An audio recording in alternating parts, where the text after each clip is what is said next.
Tim's News Explosion. Tim's News Explosion. Tim's News Explosion. Tim's News Explosion. Tim's News Explosion. Tim's News Explosion. Tim's News Explosion. Tim's News Explosion.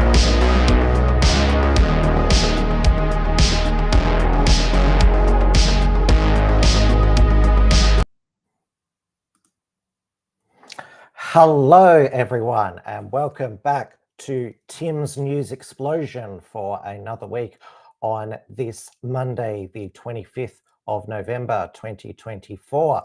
We are live on the Wilms Front YouTube channel, the Wilms Front Odyssey channel, and my Wilms Front X account. Hello to everyone in the live chat. Andrew Wilson, Margot Huss, great to see you all. It is 9 p.m. here in Melbourne, Victoria, where we'll start with the good news. The misinformation bill is dead. Well, its official title was the Communications Legislation Amendment Combating Misinformation and Disinformation Bill 2024.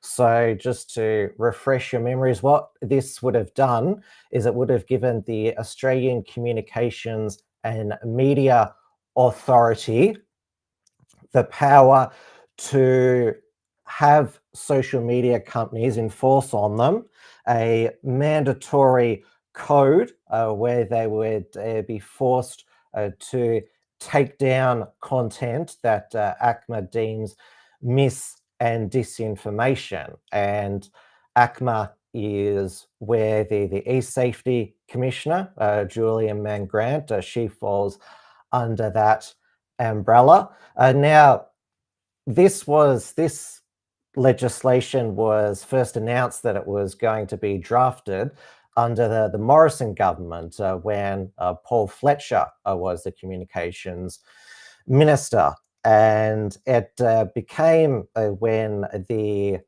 Albanese government lost the voice referendum comprehensively. They became fixated that the reasons for its loss was because of disinformation about the voice. Remember, they claimed the Uluru statement from the heart was just one page, not 27 pages.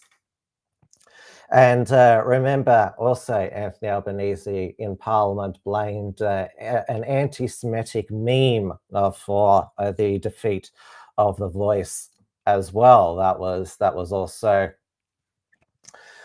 one of his various scapegoats for why his voice got defeated, and he's never fully recovered from it. And now the disinformation that could be taken down related to the running of elections, referendums, medical information, emergencies, the banking system, the economy. So basically anything that said the economy wasn't going swimmingly under Treasurer Jim Chalmers, then that could have been deemed misinformation. Now, because the Liberal and National parties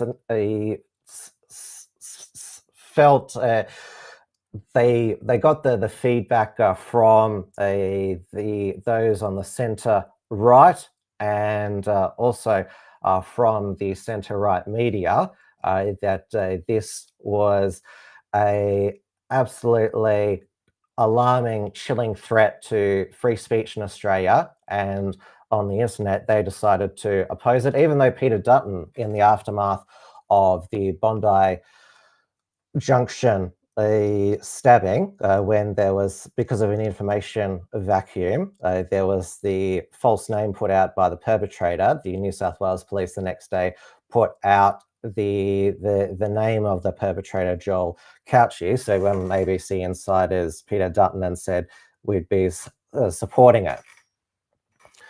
So by the end of last week, all of the Senate crossbenchers, including former Green Lydia Thorpe and former Labor Senator Fatima Payman, had announced that they weren't supporting it. The final nail in the coffin was the Greens. Their communications spokeswoman, Sarah Hanson-Young, said that the Greens were asking the Labor Party to withdraw it. And it was now the Albanese government in the final sitting week of Parliament this week is trying to ram through 76 bills. And this is one that thankfully is not going through. Now, it was still listed in the Senate notice paper for Monday morning, though it was then confirmed that it had been discharged from the Senate notice paper and withdrawn. This was announced yesterday. It was still in the Senate notice paper today, even though it was announced by Communications Minister Michelle Rowland yesterday that they were withdrawing it. And so this was her sour grapes statement yesterday. So she said, seriously harmful mis and disinformation poses a threat to safety, the integrity of elections, democracy, and national security. And 80% of Australians want action. I'm not sure what poll she's referring to. This is extremely dangerous to our democracy. Remember that funny, the US media conglomerate Sinclair, they all got their anchors to read out that. The communications legislation amendment would combat a seriously harmful content on digital platforms while maintaining strong protections for freedom of speech.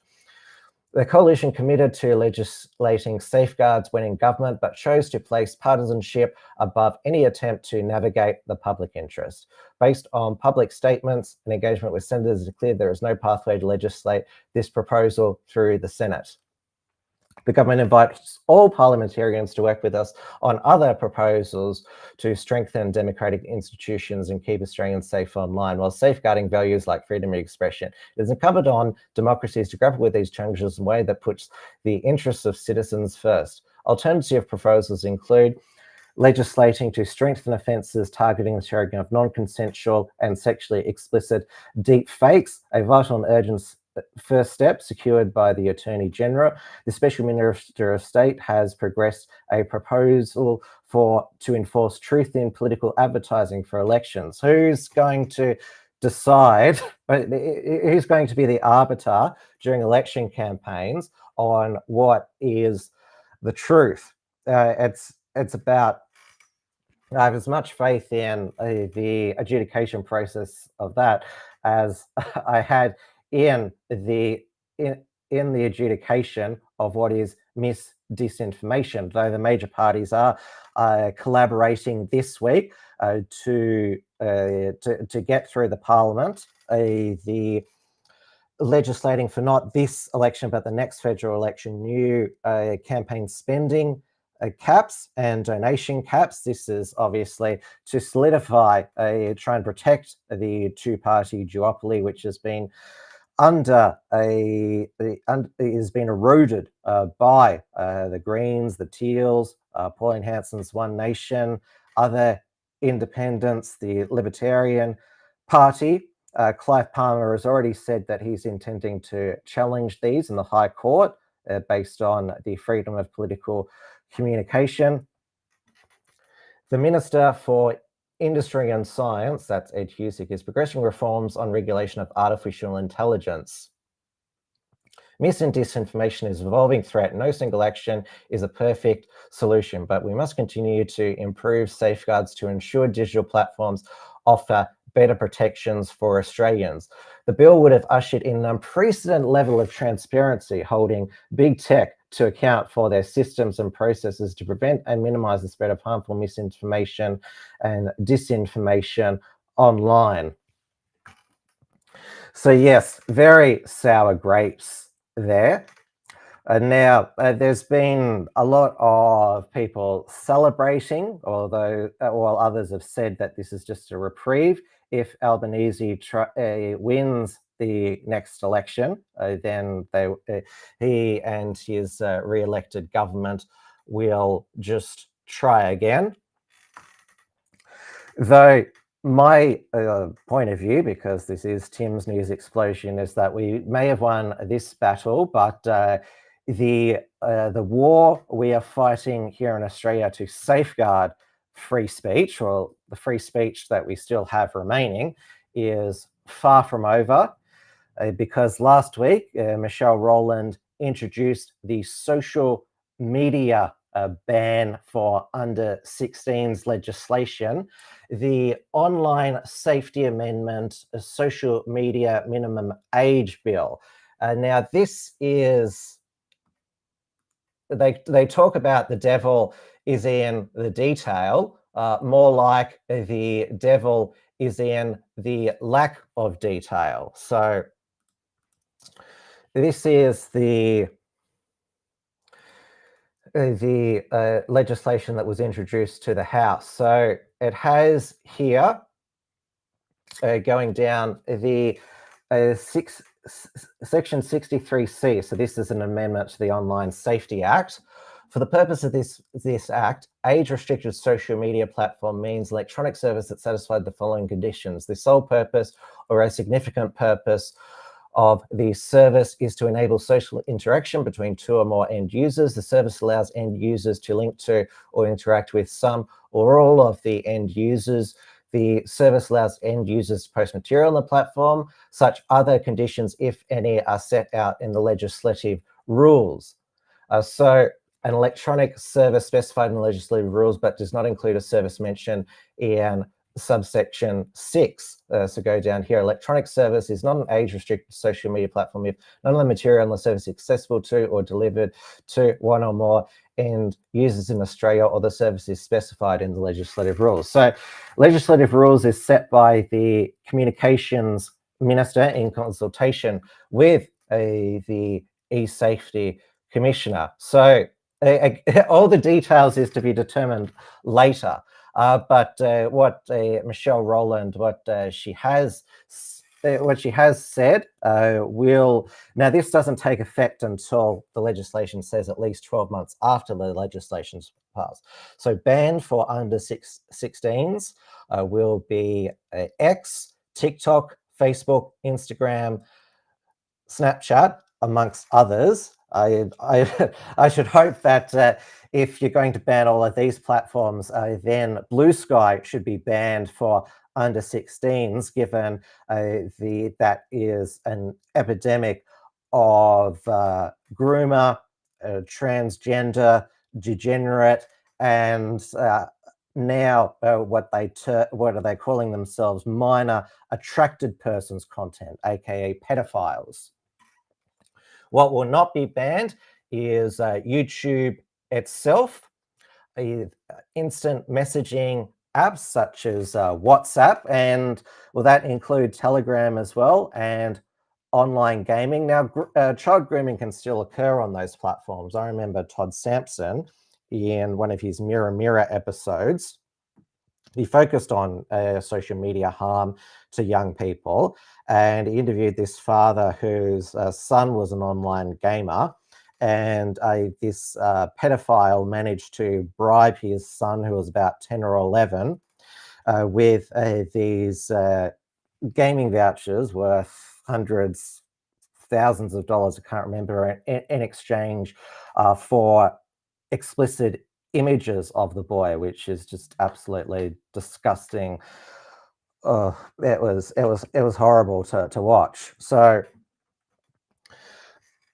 children will still be able to access those platforms. Now, the way that this is being sold by the Albanese government is this will make parenting easier.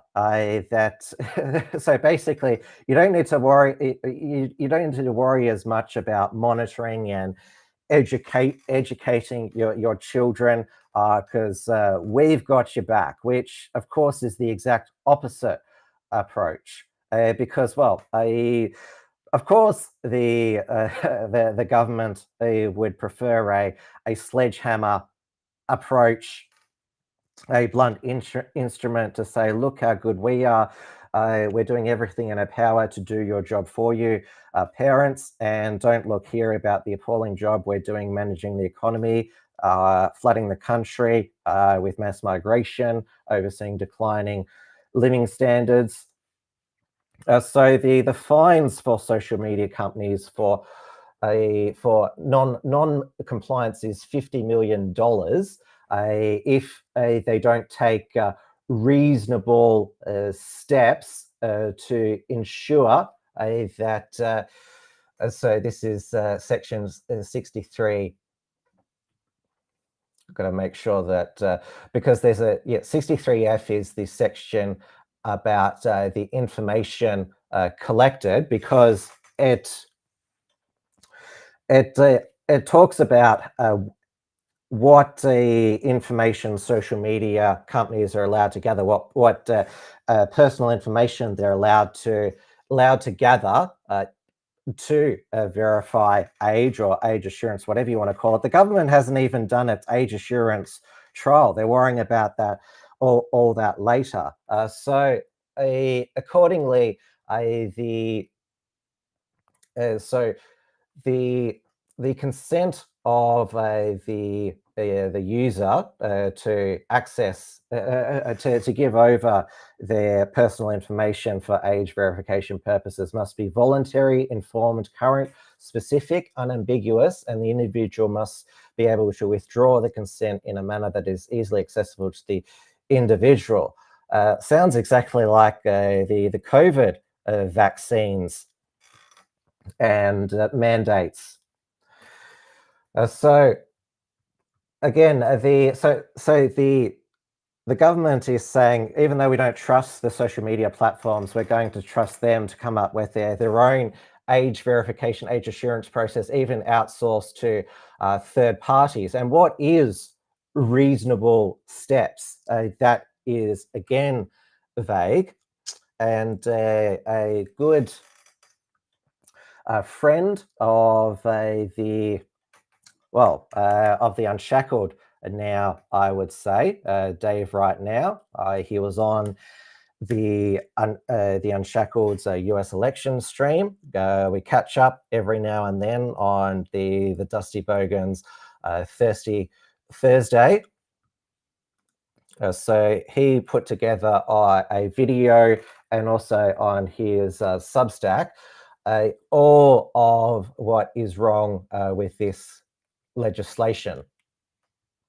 So broad definition, future legislative rules, vagueness and overreach in definition, ambiguity in implementation, unclear enforcement, determination on reasonableness, parental rights and responsibilities, enforcement over legislation, privacy concerns. Now, on this, the social media ban for under 16s, there's a coalition of agreement between the radical right, those who believe in freedom, and the radical left, who, well, they believe that in empowering young people, a lot of them for sinister purposes. Oh, and by the way, one of the excluded social platforms from the ban is Headspace, youth mental health organization, because of its educational and medical benefits. Which remember that it was a Headspace representative that taught young people that one of the at a school what was part of the plus in LGBTQ plus was bestiality. So yes, don't worry. There's still going to be drag queens reading to school children in the library. There is still going to be pornographic books in public libraries as well. And also, the legislation does not mention the word parent at all. Now, there was only one day last week, a Wednesday overnight, and then half of Thursday, 24 hours for the general public to make submissions. And it was another community note on Anthony Albanese's latest social media post. I've got a message from Mum and Dads. We are on your side. We've got your back. The Australian public was only given approximately 24 hours to submit feedback to this proposal. The government received more than 15,000 submissions despite the short time frame, the vast majority of which expressed criticism. And there was only one day for the Senate inquiry today. And now the Greens, Sarah Hanson-Young was their representative on the inquiry. She was on Insiders yesterday. She does believe in educating, that education is an important tool, but education is not as it doesn't offer the political quick fix to greater online education, which actually was supposed to be the original purpose of the e-safety commissioner, the children's safety e-safety commissioner. But then mission creep, of course, also on the Senate inquiry committee was Matt Canavan, the National Party senator, who has been listening to the concerns that those in the freedom movement, and also paleoconservatives as well, who certainly believe that there is lots of harmful material online that young people can easily access, such as pornography. But as Matt discovered, that's not included in the definition of social media. So first I'll play Michelle Rowland and Anthony Albanese introducing the legislation, and then Matt Canavan cross-examining ACMA about porn being excluded and how we will all have to hand over some form of digital ID. Remember, it's been called trust exchange, or have to have our faces scanned to determine age, even though it can't even tell the difference between a man or a woman. Government business, notice number 4, Online Safety Amendment, Social Media Minimum Age Bill 2024. Give the call to the Minister for Communications. Mr Speaker, I present the Online Safety Amendment, Social Media Minimum Age Bill 2024 and the explanatory memorandum. Call the clerk. First reading, a bill for an act to amend the Online Safety Act 2021 and for related purposes. I call the Minister for Communications. Deputy Speaker, I move that this bill be now read a second time. Keeping Australians safe online is a top priority for the Albanese government. Central to this has been our quadrupling of the ongoing base funding for the e-Safety Commissioner to ensure this world-leading regulator has the certainty of resourcing and is equipped to respond to existing and emerging online harms. And today, I introduce the Online Safety Amendment, Social Media Minimum Age Bill 2024. Social media, as we commonly and collectively understand it, has become a ubiquitous and a normal part of life for all of us. The Online Safety Amendment, Social Media Minimum Age Bill 2024 will amend the Online Safety Act 2021 by introducing a minimum age of 16 to have an account on age-restricted social media platforms, protecting young Australians at a critical stage of their development. A new normative value in society that accessing social media is not the defining feature of growing up in Australia. I commend the bill to the House. I thank the Minister for Communications. Now debate must be adjourned. I call We're doing more than setting a new minimum age of 16 for social media. We are setting a new community standard, making it clear that social media companies have a social responsibility, and sending a message to all those mums and dads who are worried about the impact that social media is having on their children's well-being, their mental health, their confidence and their sense of self. That message is simple. We are on your side. We've got your back. Testing of using biometric information, including facial age estimation and voice analysis. Take me through in more details what that amounts to. Some of the products on the market that purport to do age assurance involve estimation using facial features, voice analysis and other biometric information. So that means like a 180 degree like you do for your Face ID?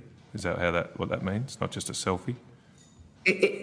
Yeah, I can't speak with any details, but there are companies and tools on the market which purport to be able to accurately estimate a child's age using things like facial features, proportion of bone allocation, distance between eyes, etc. I mean, there's a range of different utilising, I should say, machine learning and AI capabilities. There's a range of different. We are going to have people with existing accounts. People with existing accounts, will they have to give this biometric information to keep their accounts?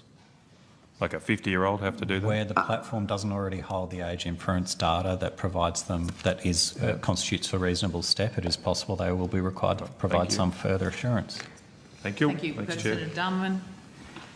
If YouTube's categorised or covered by 63C, returning to Senator Roberts' question, what is Pornhub covered by? Why wouldn't it be? It's just explicit material, but it's covered. Yeah. So it is covered. Well, the first limb of 63C1A is that the platform's sole or significant purpose is to enable online social interaction. But if YouTube's covered, I mean, it has a video sharing for non-explicit content, video content, why wouldn't Pornhub be covered? Is Pornhub covered? I think they have very different purposes. Yeah. Explain that to me. Sorry, I think this is... Under the definition, we wouldn't see Pornhub as falling within scope.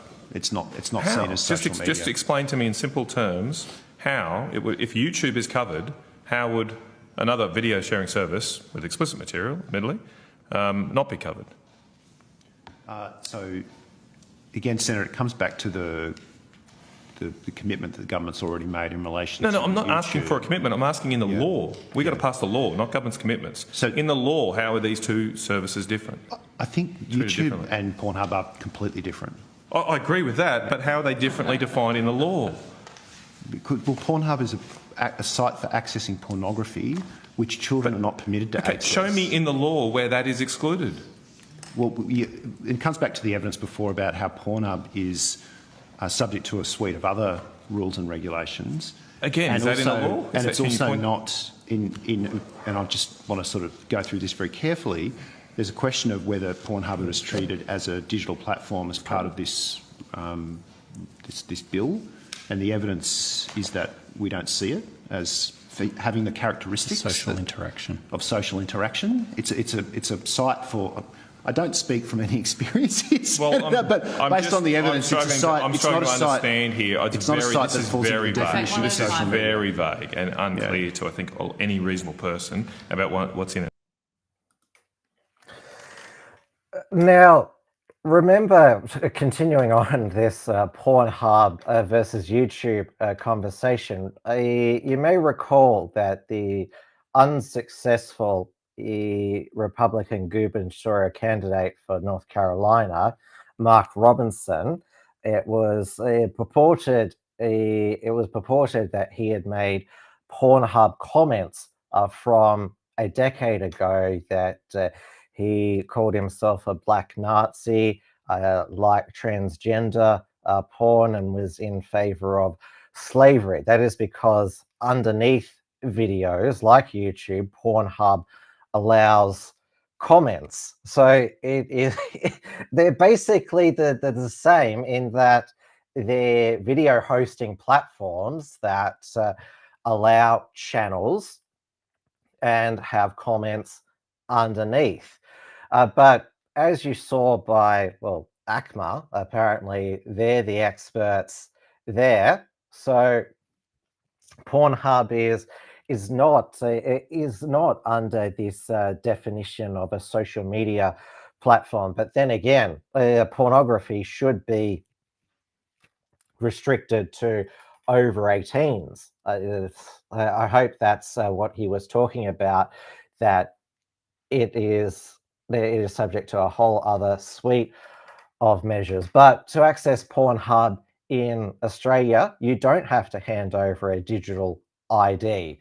All of these, and again, like the ACMA guy said, I'm not speaking from experience here, but how do you think young people access the pornographic websites? They just lie and say, yes, I am over the age of 18, let me in. And it is easy as that. The e-safety commissioner, she was Julian Mangrant. She was favor of what she termed a porn passport, but she certainly wasn't in favor of a social media ban for under 16s. And now coalition senators, they're starting to, and members of parliament are starting to feel the heat of emails and phone calls. There's going to be a joint party room meeting tomorrow where there will be Peter Dutton and his communications minister, Shadow Communications Minister David Coleman.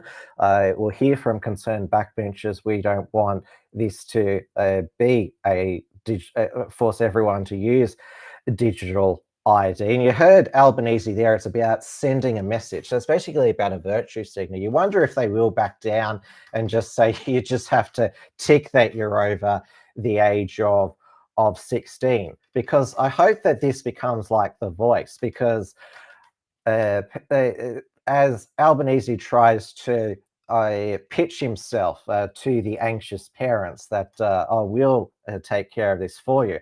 But then the parents realize, hang on, I've got to give all my personal information to log on to my Facebook that I was on before. I'm not comfortable with that. So I hope it becomes like The Voice, where once the details become clear, there'll be mass opposition to it. Elon Musk, he posted about it on X. It was this was last week. Today we're introducing a bill to make 16 years the minimum age for social media. This bill will require identity or age verification for all Australians to use social media, including adults. The government confirmed this is the only way to enforce it. Elon Musk said it seems like a backdoor way to control access to the internet by all Australians. And did you know that you can join the Victorian Labor Party online? So your gender can be male, female, or not specified, and your date of birth. So at 14, the Labor Party thinks you're mature enough to join their political party, but not to have a social media account, which, of course, Anthony Albanese has been announcing all of this on social media himself. So exactly, Larrikin. Australia needs a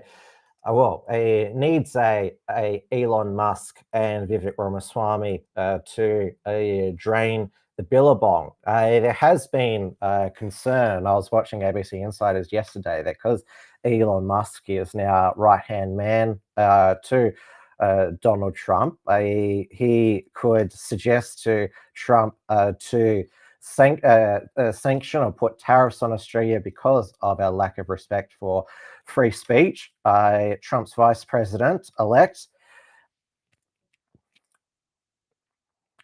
JD Vance, I had a memory fade there, has previously said that we should expect our Western allies to respect free speech like our nation does. And it's been reported the last couple of days, Australia's gender equality ambassador spent $300,000 on flights to the United States, Mexico, you name it. So, and we've also got Australia's First Nation ambassador that was introduced by Penny Wong. But the Australian Gender Equality Ambassador was a position under the previous Morrison government. So Stephanie Copus Campbell AM is the current Gender Equality Ambassador, and released that creepy video introducing herself, who is actually the wife of, I think, the current ADF chief, Angus Campbell. But this is not all, because at the Sydney Institute last week, the Communications Minister, Michelle Rowland, she announced that what her and Albanese were cooking up next was new duty of care obligations on platforms will keep Australians safer online. So as part of the Albanese government's commitment to ensuring Australians are protected by world-leading online safety laws, none of this world-leading online safety laws, they're protecting children, is world-leading in a good way. The government will be legislating a digital duty of care. Will place the onus on digital platforms to proactively keep Australians safe and better prevent online harms. The legislative duty will future-proof the Online Safety Act. It will ensure Australians continue to benefit from world-leading online safety protections. The Albanese government brought forward the statutory review of the Online Safety Act by a year, but they haven't released it yet, to ensure Australians worldwide. It's so repeated on this, world-leading online safety laws, contemporary and fit for purpose. So it says that, and then it goes, aligned with the UK and EU approaches, required to take reasonable steps, that term again, to prevent foreseeable harms on their platforms and services, with framework underpinned by risk assessment, risk mitigation, informed by safety by design principles. The Albanese government is considering the recommendations as part of the independent statutory review to ensure appropriate protection in place to combat new and emerging online harms. Now, there's a back and forth between Marg and Senator Slayer in the chat. So Marg says, people need to feel the pain. At the moment, it's just softly slowing, moving downwards.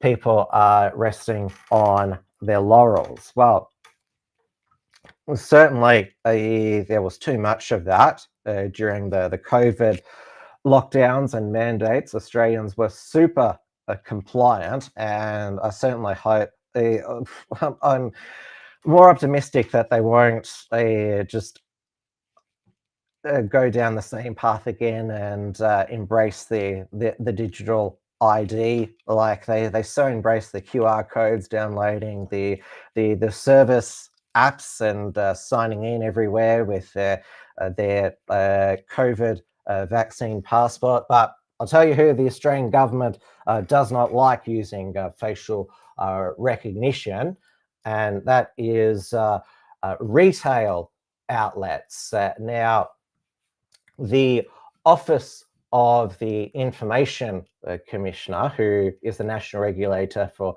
privacy and freedom of information, ruled against Bunnings Warehouse, which is owned by Wesfarmers, for using facial recognition to identify repeat shoplifters and banned customers to ensure staff and customer safety.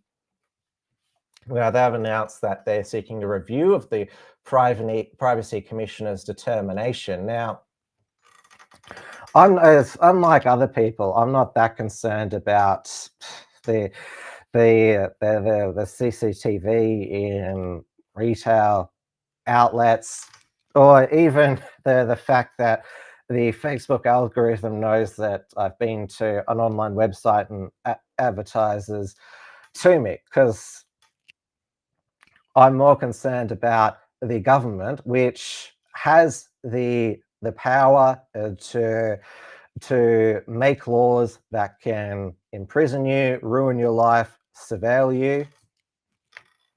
And so, but again, it's just basically the federal government. It wants to have the monopoly on facial recognition here. So yes, I just thought that was a contradiction worth that. Yes, it's that according to the government's privacy regulator, outrageous facial recognition at Bunnings, but is happy to just rubber stamp the government's facial recognition proposals. We don't even know what it is yet for social media. Now, moving on to another crisis that is afflicting Australia, and it's a major contributor to our declining living standards, and that is mass migration. We're told that we need mass migration to fill skill shortages and build the houses Australians need, but of course, where are they going to live? Because a lot of these migrants who come here on temporary visas, or those who come here by student visas, they manage to find, once they get their foot in the door, find a way to stay here permanently. They're able to find a good migration agent or claim political asylum, or just form a lobby group like those migrant protesters did outside the Home Affairs Office for 100 days recently. And now the Albanese government, they had decided that one step they would take was to legislate a cap on international student numbers. It seems like a step in the right direction, but the coalition decided that they would vote against it. And could it be to do with the fact that Dan Tehan, its shadow immigration spokesperson, was the featured guest at a private breakfast hosted by Ratton Virk, the Liberal candidate for the Northwest Sydney seat of Greenway, and praised the feedback he'd received from a dozen people, including migration lawyers and private college representatives whose business models were threatened by Labor's legislation. So that was held a month after the coalition's education spokeswoman, Sarah Henderson, headlined a separate function organised by a company that helps students extend their stays in Australia and sponsored Liberal Party functions in the past. So when Peter Dutton talks that he's going to significantly lower the migration rate if he were to win the next election, it's, well, given that when he was the Home Affairs Minister, we saw the net migration continue to rise by hundreds of thousands every year. So they came up with basically piss-weak reasons for opposing it. So Tehan said that Labor's had a flawed education bill, and that I've been consistently clear the coalition will restore integrity to our migration system and cut Labor's record migration numbers. So judge them by their actions, not their words. And remember that when Peter Dutton, when he went to India at the end of last year on well, you'd basically call it a diplomatic visit with his community and multicultural affairs spokesman, Jason Wood, and he bragged to the Indian lobby about all the Indian visas that he had granted over his time as Home Affairs Minister. Now, you remember we've just the first test is wrapped up between Australia and India in Perth. Australia batting was absolutely terrible. So India won by over 200 runs. But you sort of think a nation of 1.4 billion people, they should be able to put together, it's their national sport, they should be able to put together a decent team over a nation that has 27 million people, and cricket's their national sport in India. They don't play much else. They're hopeless at the Olympics. There was the English Hindi front pages of the News Corp papers a couple of weeks back, and then there was a English and Hindi cricket column last week. And the cricket broadcasters, Channel 7 and Fox Sports, they had a Hindi commentary feed. Now, of course, I don't understand Hindi, but I assume that they were very pleased with how the test was going there. But I reported last week how Australian cricket and the cricketing media has been courting the Hindi dollar for many years through the heartthrob for Indian women, Brett Lee, even though both of his wives have been white Australians. Iron Duke has joined the chat. They don't work if the government is interested in individuals, no, but they work in general terms.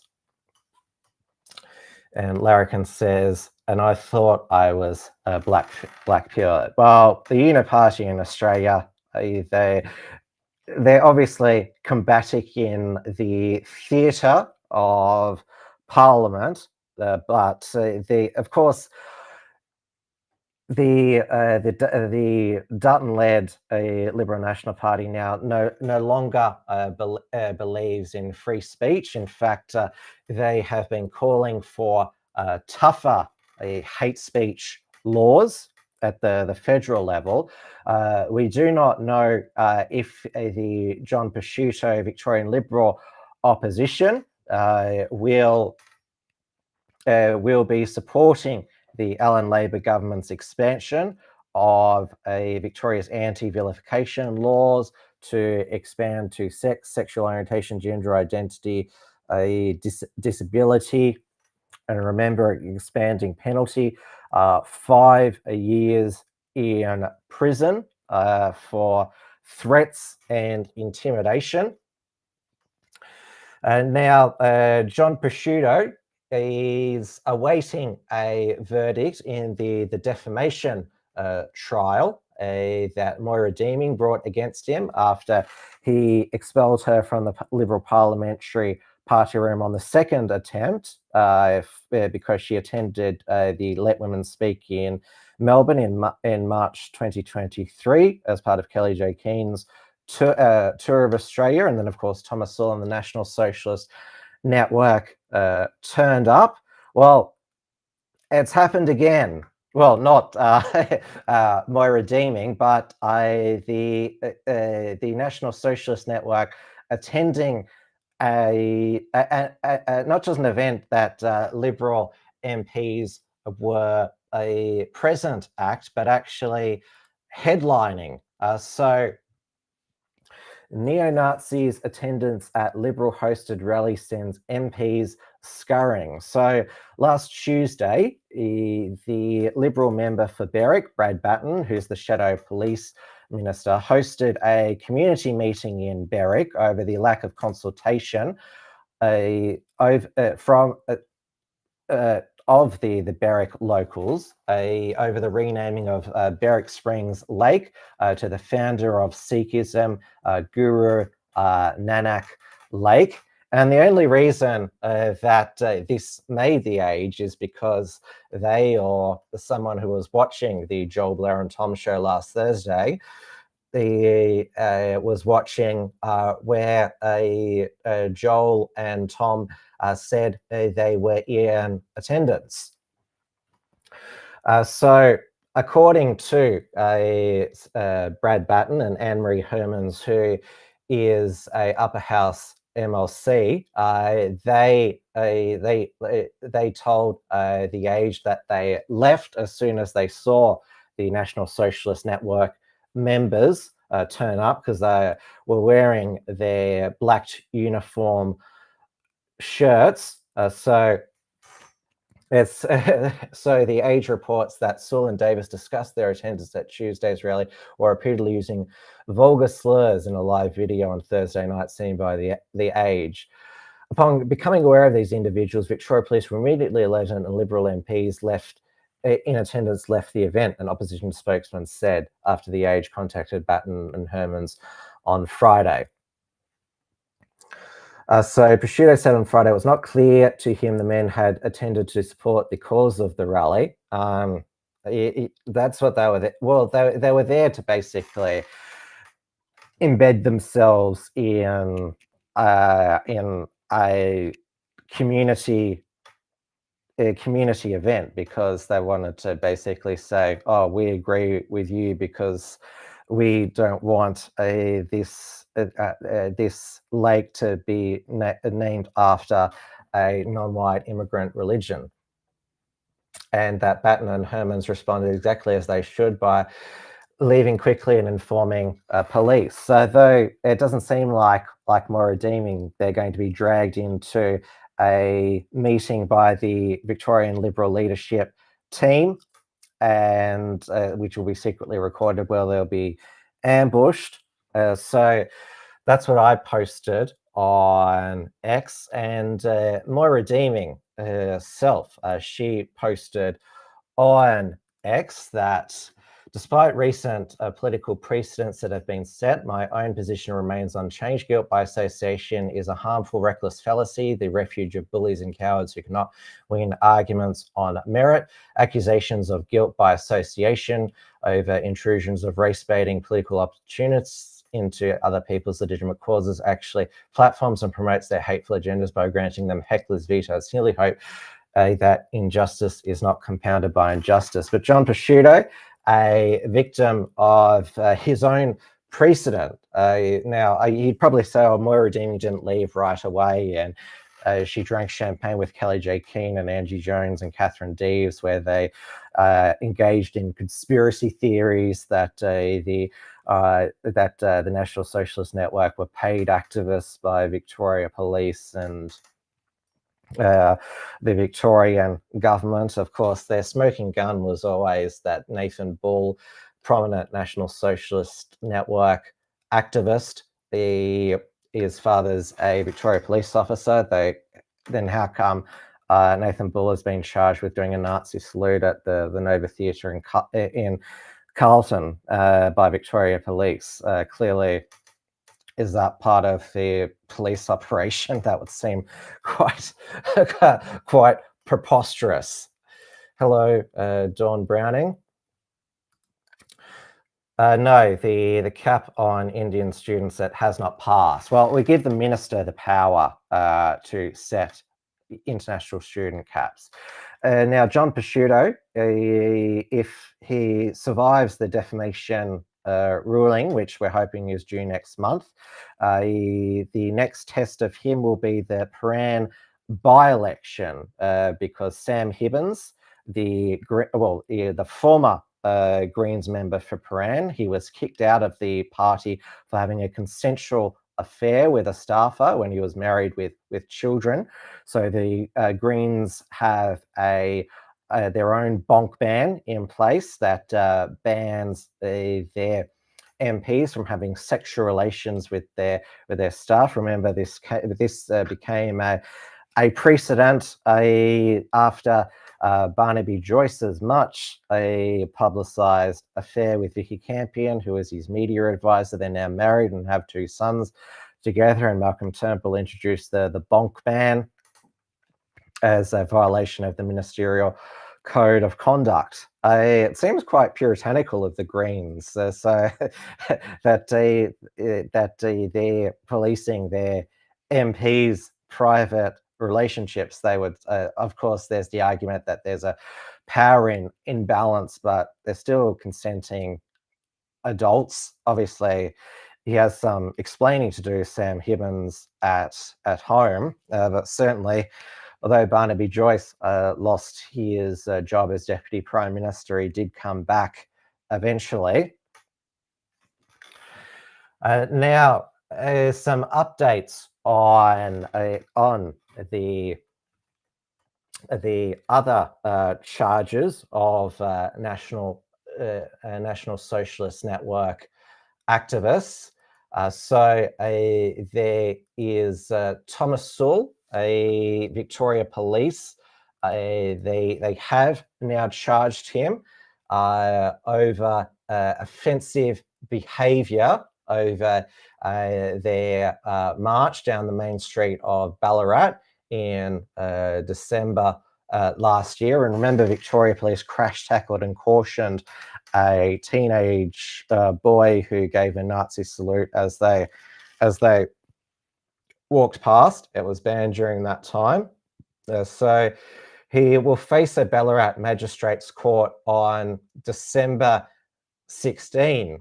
So they're basically just inviting all of the National Socialist Network members back to Ballarat because they'll all be attending to support him and make a day of it there. So I think that's going to backfire there.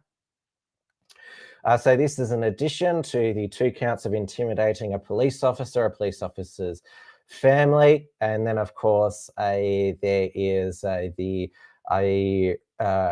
Racial and Religious Tolerance Act charge over the burning of Chinese flags and photos outside the Chinese consulate when they were demanding, remember the sign, the yellow grubs hand over the baby mutilator, which of course is that Chinaman who threw scorching hot coffee over baby Luca in Brisbane, but was allowed to leave the country back to China. He told a friend that it was a racially motivated anti-white hate crime.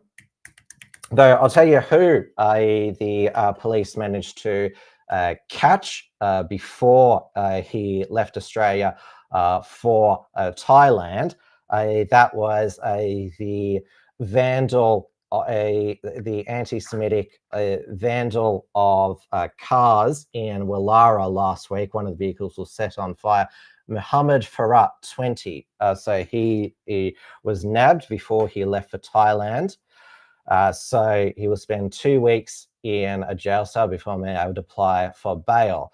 Now, obviously, that was a shocking act of vandalism, but it's not as heinous a crime as mutilating a baby.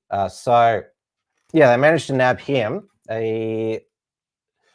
Muhammad Farhat, but they let the white baby mutilator get back to China, and in fact didn't even mention the fact that he was Chinese. They were too busy tiptoeing around being racially sensitive and actually stopping him leaving the country. Now, also, the Victoria Police, they put out a statement on Friday that they had charged a man over a Nazi salute. So a man has been charged after allegedly performing a Nazi salute and displaying the Nazi symbol, as well as threatening a police officer in Frankston yesterday. The man was allegedly wearing a hat marked with the Nazi symbol when he threatened a male officer before performing the Nazi salute outside Frankston Police Station. Police from the Frankston Crime Investigation Unit commenced an investigation into the incident and arrested a 41-year-old Seaford man that afternoon. That is Philip Simpson, also known as Filthy Simpson. He was charged with intentionally displaying the Nazi symbol, making threats to kill, intimidation of law enforcement officer, and threatening to assault police.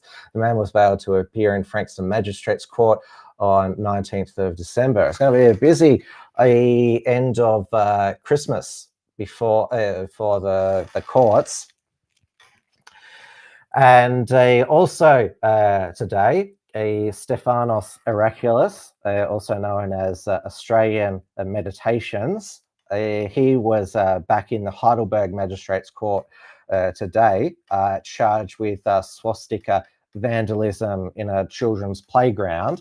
This was after he pled guilty to having swastika vandalism in a library in the city of Whittlesea, and also threatening Lydia Thorpe in that video of the convicts, warriors of the what was it called again? The warriors of the convict resistance, where they burnt the Aboriginal flag and had that sign in the back that said Lydia Thorpe Abo Whore.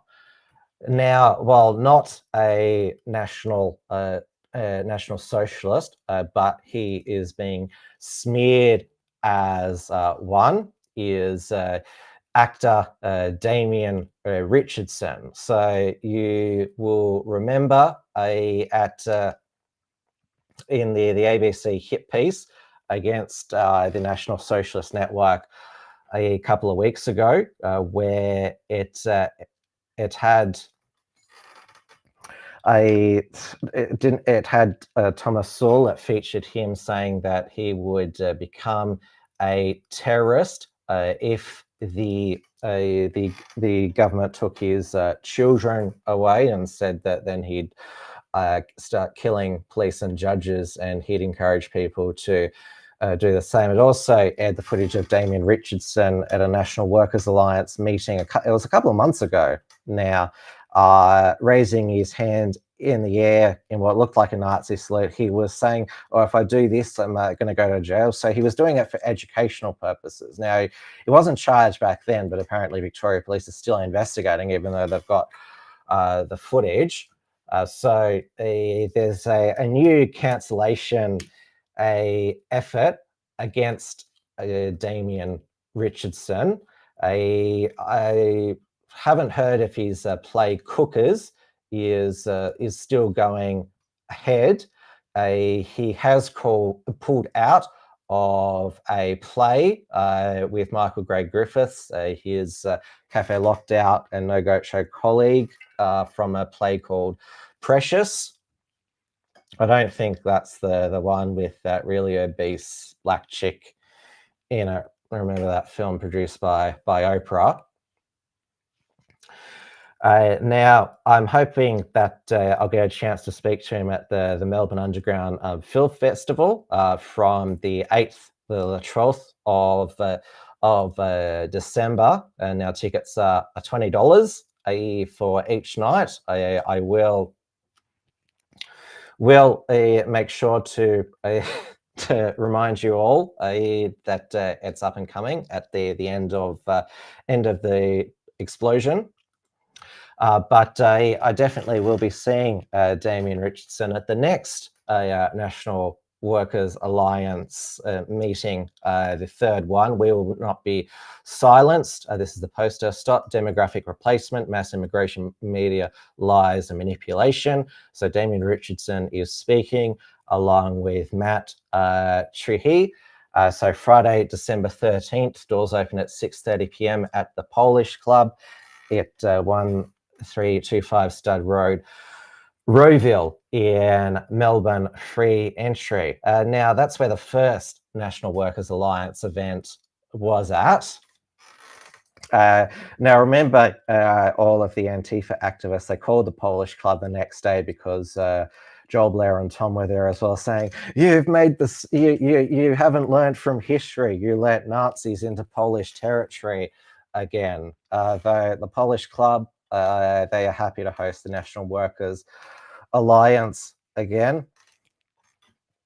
So it's going to be, a busy events end of the year as well. All right, now let's move on to international news. And so I remember there's two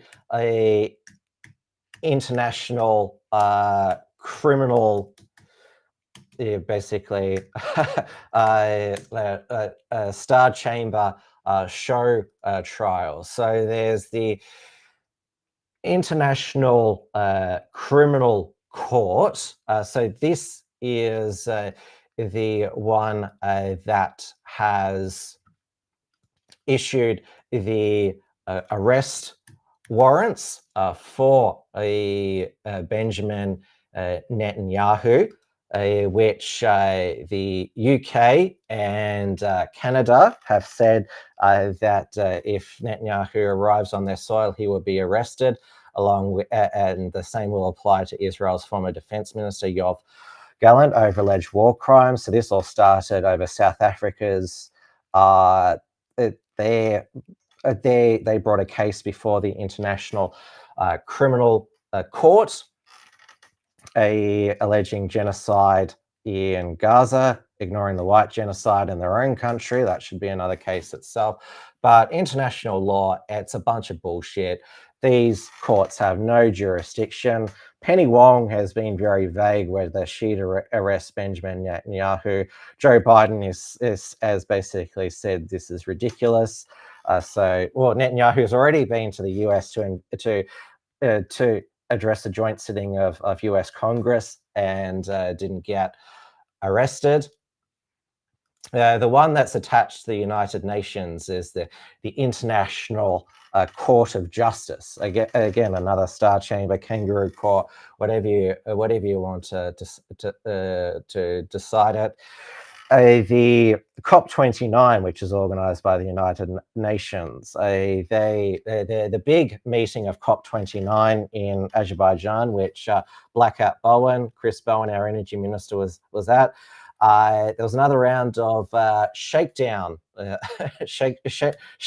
money that was extorted from third world countries. So they will get 300 billion from wealthy countries to mitigate the effects of climate change. So remember, money can heal. It can heal intergenerational trauma caused by slavery or genocide, whatever's is causing disadvantage today that happened centuries ago, and it also can cure climate change. Also, what can cure climate change is eating the bugs as well. Also, we hope that we make it to, as I said last week, January the 20th, when Donald Trump is inaugurated as US president, without a nuclear war. So we had Britain and France join with the United States and allow Ukraine to fire its missiles into Russian territory. This is the Scalp and Storm Shadow missiles. Now, this is, as many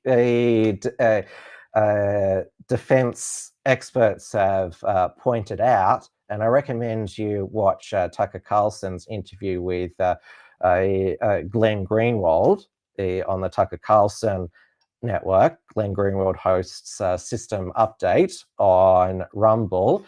I know that Andrew Wilson is a big fan of that program in the chat.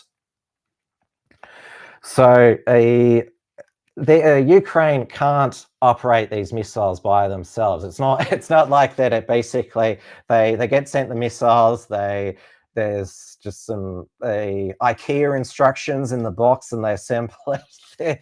It's not as simple as that. So basically, France, Britain, and the US are complicit with these missile attacks into Russian sovereign territory. And now I saw all of the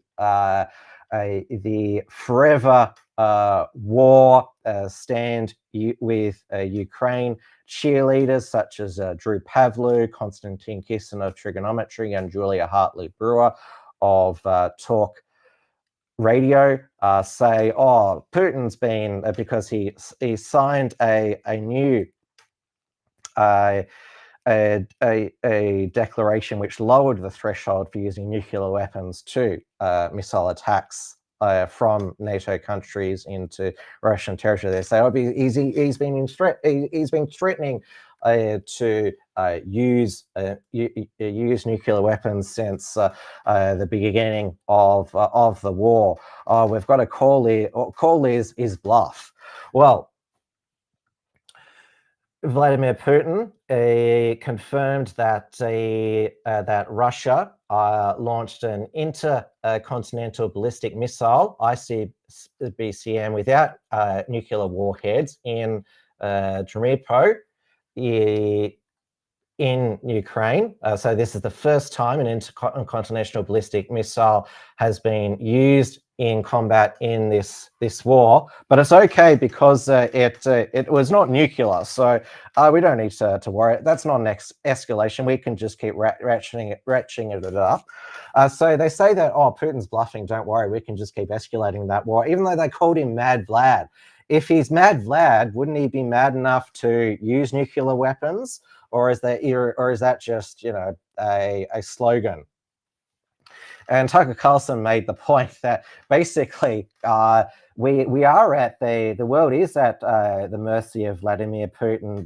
We've got to trust that he doesn't escalate things, because the West has continued to escalate things. I saw that also Julia Hartley-Brewer got into a slinging match with Sebastian Gorka, who's now Donald Trump's a counter-terrorism advisor.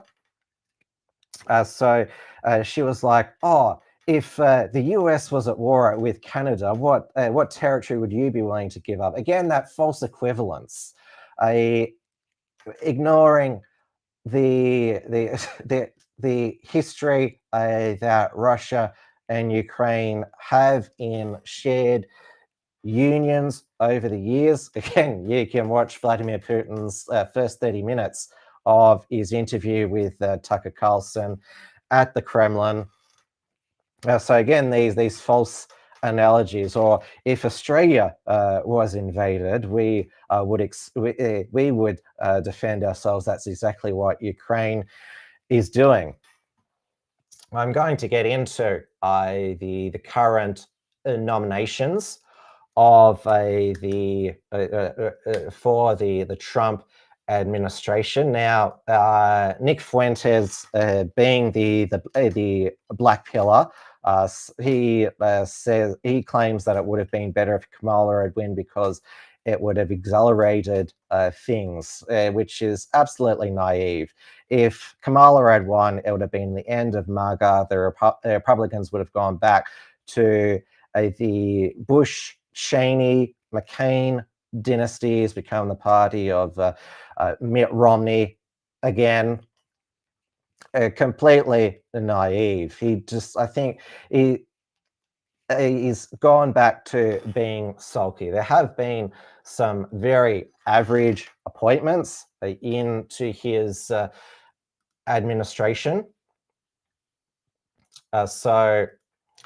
Certainly, well, if we wanted to get an administration that was fully fully free of neocons and Zionists, then the only president who would be guaranteed to have a cabinet that didn't contain them at all would be Ron Paul. But sadly, Ron Paul's 2 runs for president were sabotaged. So obviously, the big disappointment was that Matt Gaetz withdrew as Trump's nomination for Attorney General. He already resigned from Congress, and Speaker Mike Johnson accepted his resignation. He told Charlie Kirk he's got something else planned. So Pam Bondi, the former Attorney General of Florida, is now he is Attorney General nominee. So she originally supported Jeb Bush in 2016, but served as a Trump advisor in his first administration. She has supported red flag laws in the past. The Office of Management and Budget Director, Russ Voigt, is a Project 2025 author. So Trump, that should please someone like Nick Fuentes, because Trump has employed somebody who was part of Project 2025 when it was clearly a statement written by Susie Wiles and Chris Levita that nobody from Project 2025 will be offered a position in the administration. But it's clear that Donald Trump wanted him there, and he also wanted back Stephen Miller as his basically his deputy border czar. So he was also part of Project 2025.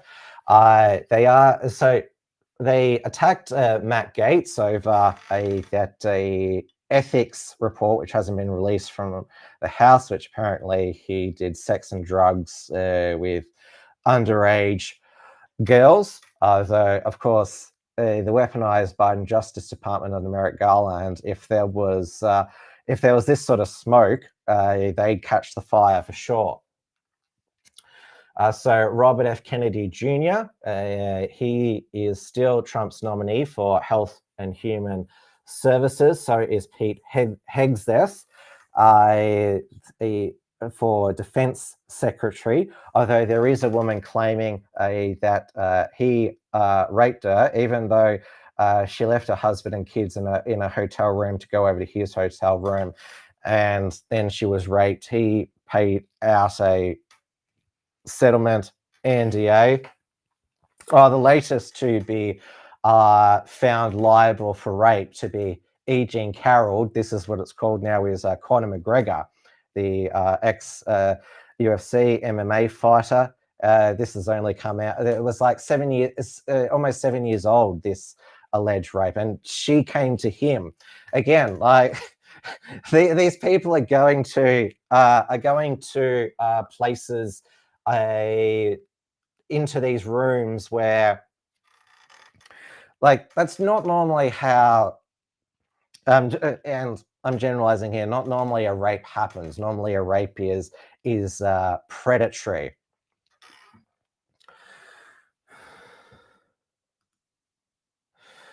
Andrew Wilson says, Tim, you doxed Phil. Well, this is news, Phil. So why would I not report news? I mean, you've been talking about the charges you've been facing on your show. It's common knowledge that you're Philip Simpson. So now going back to, I call this being E. Jean Carroll because that Donald Trump, he was found liable because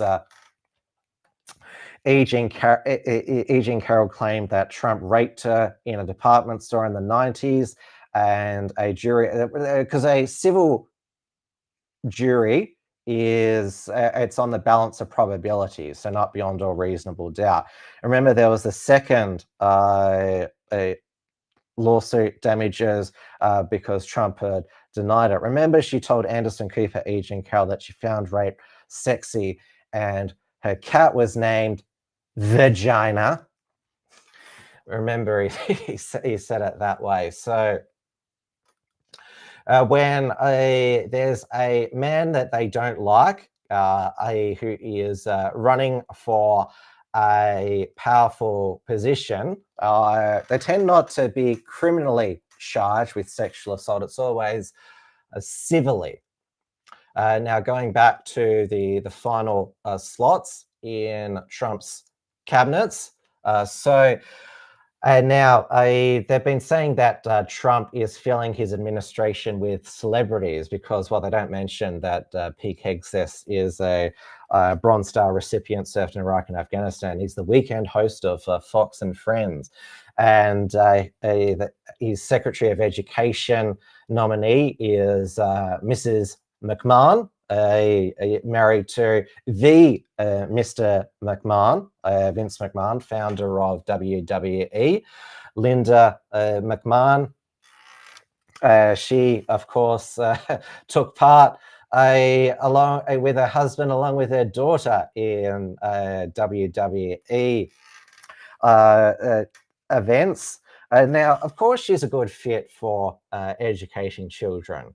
So she can teach them different between real events and fake events. Real events is UFC. Fake events are WWE. And then there is Dr. Oz, who is his nominee to oversee the Centers for Medicare, Medicaid Services Administration. Dr. Oz was the unsuccessful Republican Senate candidate for Pennsylvania in 2022, lost to John Fetterman when he was still recovering from his stroke and wasn't making much sense. He's obviously much better now.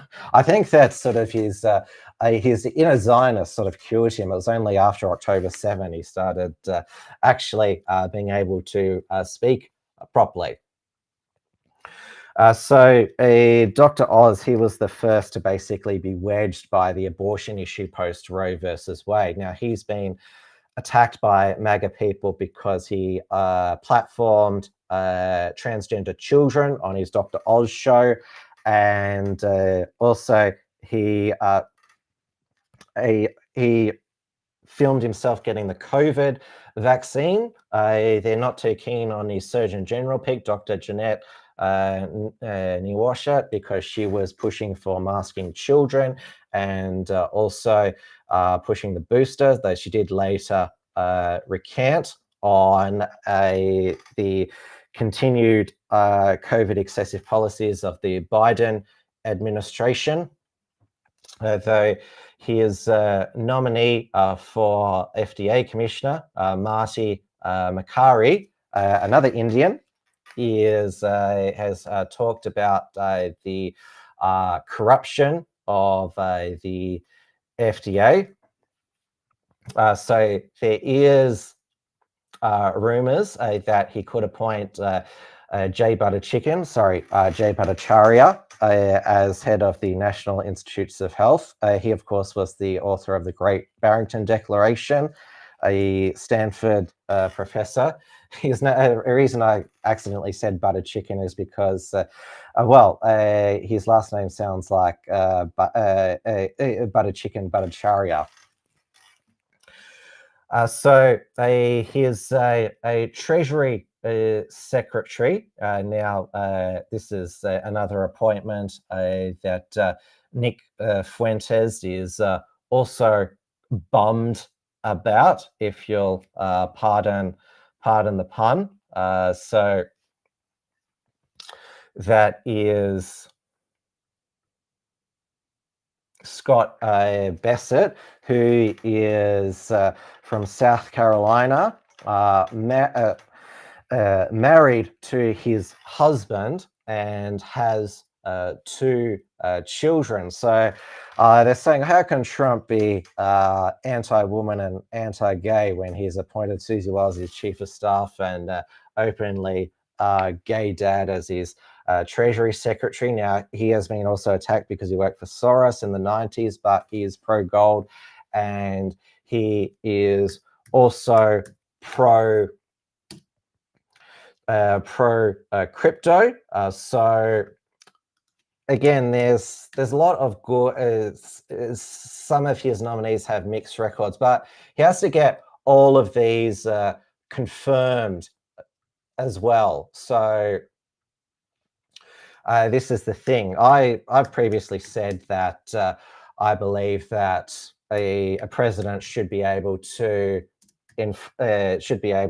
choose whoever he wants for his administration. It shouldn't have to be confirmed by the Senate. Obviously, Supreme Court nominees should have to go by Senate confirmation.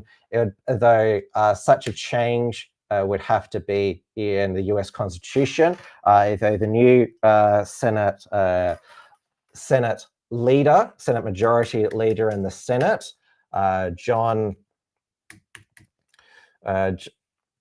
the South Dakota Senator, John Burth, he has said that he is not opposed to recess appointments.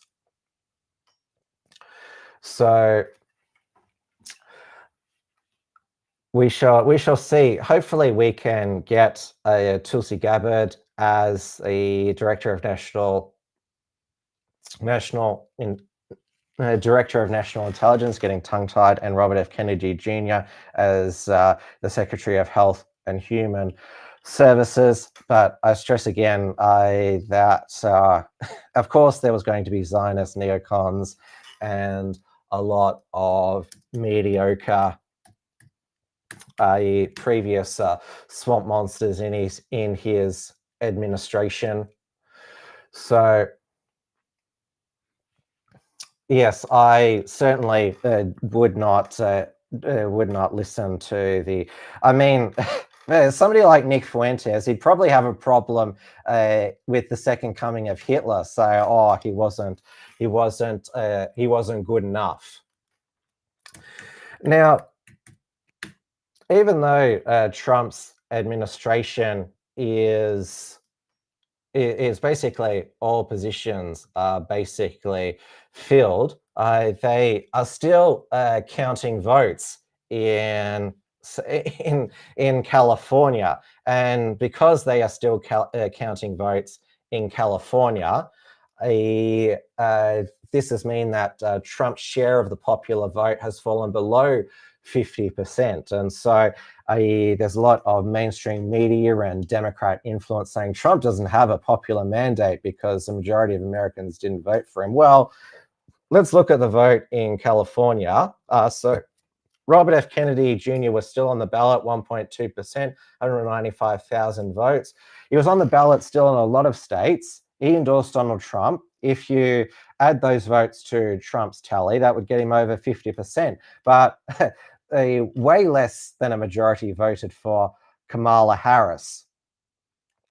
So the current tally is Donald Trump is nearly at 77 million votes. Kamala Harris is at 74.5 million votes.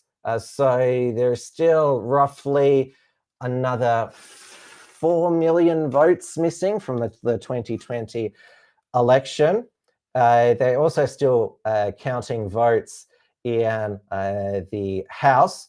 So the Republicans, they'll just have another slim majority of, so they're over the 218 seat to get a majority. So 219 seats, they flipped 8. Democrats 213 with 7 flipped. There are still 3 that are yet to be called. One, of course, is in California. Now, one of the freshman Congress women now. So what is that? Should I say a fresh woman? Will be a Congress woman, but was born is a biological congressman. That is Sarah McBride, a Democrat elected in Delaware. It's at-large district, Joe Biden's home state. And now, Sarah McBride, you would be pressed if you're using Google or Wikipedia to find Sarah McBride's birth name, because that is dead naming. It is Tim, FYI. Now, Nancy Mace, a Republican congresswoman from South Carolina, she has got Speaker Mike Johnson to agree to ban biological males from using the women's restrooms in the Capitol, even though all congressmen and women and Congress-theys have their own ensuite, so they can just pee in their offices. Now, because on Restream I can only have five videos per show. One of them is the intro and countdown music. I've put together instead another compilation. First is we'll hear from Sarah McBride, see how well Sarah passes as a woman, and then we'll hear from Nancy Mace herself, and also hear from those threatening Nancy Mace with trans women threatening Nancy Mace with violence if they meet her in the women's restroom. And then we'll hear from Mike Johnson, who had to have two goes at stating his positions. Let's be clear. The party that was focused on culture wars, the party that was focused on trans people, was the Republican Party. It was Donald Trump. It was the $100 million, $200 million that they spent on television ads. And so I think what we have to all recognize here is that when a politician tries to take an issue that impacts a handful of people in a handful of states and turn it into the most important issue in an election, everyone has to ask why. And the answer to that question is that Donald Trump was trying to divide and distract from the fact that he has absolutely no policy solutions for the issues that are actually keeping voters up at night. The radical left is calling me an extremist for being a feminist, fighting to protect the rights of women and girls. If being a feminist makes me an extremist or a bigot or a monster, I am totally here for it, because I'm going to fight like hell for every woman and every little girl across this country to protect you and keep you safe.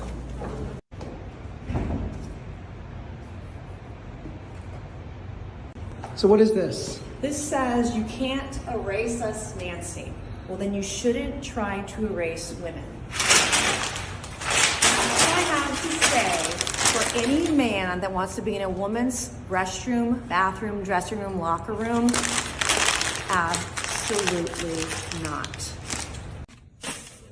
Hey everyone, I told you I wasn't going to stop with Capitol Hill. I'm filing another bill tonight that would ban biological men from women's spaces on all federal property all across the country. This fight starts here. It starts now. Men are not allowed in women's spaces, period. Full stop, end of story. Hey, this call is actually for you little fucking faggot. You want to work under and then you're going to have the balls to fucking talk about trans fucking issues? You little fucking dumb degenerate bitch. Fuck all you fucking pearl-clutching fucking white degenerate pieces of shit, dude. You literally none of y'all are about shit. I still dare you to fucking give me a call back at 502-759-9704, you fucking white trash Nazi motherfuckers. Literally, I hope you fucking hear this and kill yourself. I genuinely will pray to God that you kill yourself. Fuck you. This video goes out to Congresswoman Nancy Mace. Congresswoman Nancy Mace, I hope that one day I do find you in that women's bathroom and I grab your ratty looking fucking hair and drag your face down to the floor while I repeatedly bash it in until The blood's everywhere, and you're dead. Thank you. I hope that Nancy Mace receives this message well. Kisses. Mr. Speaker, is freshman-elect Sarah McBride a man or a woman? Look, I'm not going to get into this. We welcome all new members with open arms who are duly elected representatives of the people. I believe it's a command that we treat all persons with dignity and respect. We will. And I'm not going to engage in silly debates about this. There's a concern about uses of restroom facilities and locker rooms and all that. This is an issue that Congress has never had to address before. We're going to do that in a deliberate fashion with member consensus on it, and we will accommodate the needs of every single person. That's all I'm saying. Mr. Speaker. Yes, sir. Do you plan on bringing Nancy Mace's transgender bill and putting that into the rules package?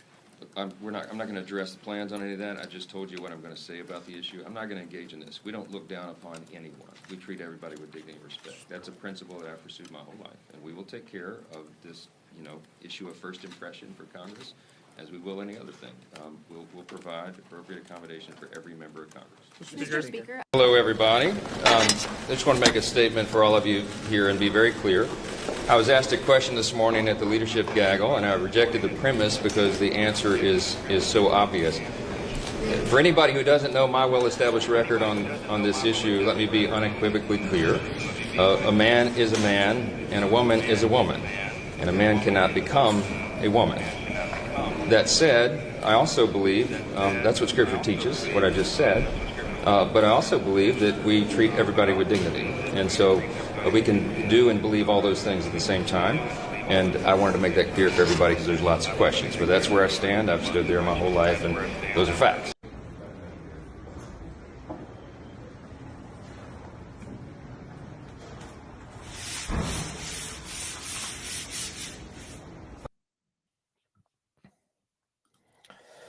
So that final video was Marjorie Taylor Greene, my favorite Congresswoman.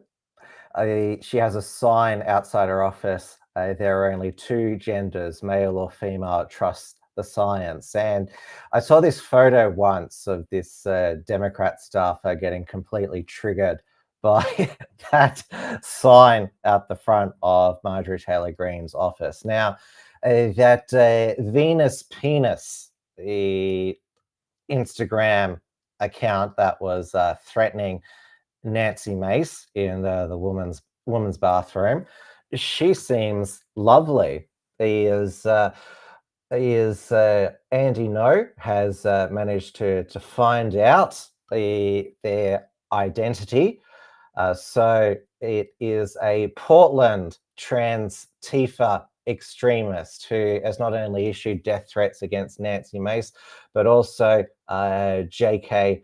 Rowling, and is a Antifa activist on the Pride Foundation scholarship at Portland State. So the person who made the threat goes by the name Visas Andromeda Boyle, born November 15, 2000. He was previously known as Joshua Matthew Ryan Boyle. Boyle as in an annoying Boyle. Everyone's having a go at my lapel mic and also having a go at my hair. It's getting to, I need to have a haircut. Andrew Nolan says, put Alan Jones on. I don't have Alan Jones's number. I don't think he'd come on my show, given that he is what's Soldier Under Command saying? Tim, you better watch out, or Phil will ride his electric bike to your house. Why? For reporting the news. Now, some legal updates from the United States. Donald Trump's sentencing in the Stormy Daniels hush money case, which, remember, they said during the campaign, found guilty on 34 counts. That was basically the same a record keeping of, they said, of falsifying business records 34 times, convicted, saying he was a convicted felon. So his sentencing for that was postponed until after the election, November 26, which is tomorrow. Now it's postponed indefinitely. So that certainly didn't work. So Laken Riley's murderer, who was an illegal immigrant from a Venezuelan criminal gang, was found guilty, though MSNBC, MSDNC, they had this headline: the guilt of Laken Riley's killer was never in doubt. For all the political controversy surrounding Jose Ibarra, the case against him was always a simple one. So they're basically expressing sympathy for him, that he wasn't entitled to a fair trial. What next? We'll probably have unless Keir Starmer's judges decide to let go Axel Rubalcaba onto the street because they don't believe he had a fair trial. I'm sure that I certainly hope that he is found guilty. I mean, who else murdered those 3 little girls in Southport? So they'll have a similar headline like that. His guilt was never in doubt. Though I'll tell you who did have their guilty verdict overturned. That was Jesse Smollett for faking his own hate crime, paying 2 Nigerian brothers to attack him and say it was a racist, homophobic crime in Chicago. Remember, that's where the "This is MAGA country" meme was born. So the Illinois Supreme Court overturned his conviction. Now, MSNBC, which is owned by Comcast, they are looking to sell it because it's incredibly low ratings, sunk even lower because Average Morning Joe Scarborough, and his wife Mika Brzezinski, they met with Donald Trump at Mar-a-Lago to reset their relationship. Maybe Joe Scarborough will be worried about that Trump's Attorney General will investigate the suspicious death of an intern when he was a Republican congressman. So they're also looking at spinning off, selling Sky News UK, which is owned by Comcast NBC, or as Dan Wharton calls it, Sly News. It's bloody awful, anchored by that old hag on the breakfast program, Kay Burley. So Elon Musk has joked that he could buy MSNBC. Of course, that was just a bit of a joke to start with, that he'd buy Twitter. There's also still rumors that he wants to buy InfoWars. There's sort of this speculation if he did buy MSNBC, it would be something like MSX. Just be X News. Hang on, I'll get this off the screen here. I should just mention another that Nancy Mace, she ended up pleasing neither her supporters or her detractors with this post on X. We supported gay marriage and voted for the Respect of Marriage Act twice. Who's we? However, if you think protecting women is discrimination, you're the problem. We don't care if you're trans, if you have balls, we don't want you in the women's bathroom. So she's talking about that Respect of Marriage Act, which some Republicans supported, which is that because gay marriage is only illegal in the United States by the Supreme Court fiat decision Oberfeld versus Hodges, which is the due process clause in the 14th Amendment. That's what it was based on. But the Supreme Court, they overturned Roe versus Wade, which was based on the same interpretation of the due process clause. So Of course, there is no right in the US Constitution to abortion, the gay marriage, or even sodomy, which, because a lot of states not just have same-sex marriage bans, but also sodomy bans as well. In my opinion, if Roe versus Wade is overturned, then they should be overturned as well, which should also overturn the Respect for Marriage Act, which says that states which don't have same-sex marriage are forced to recognize same-sex marriages in other states. But probably even Republicans don't want to reopen that those can of worms at the moment.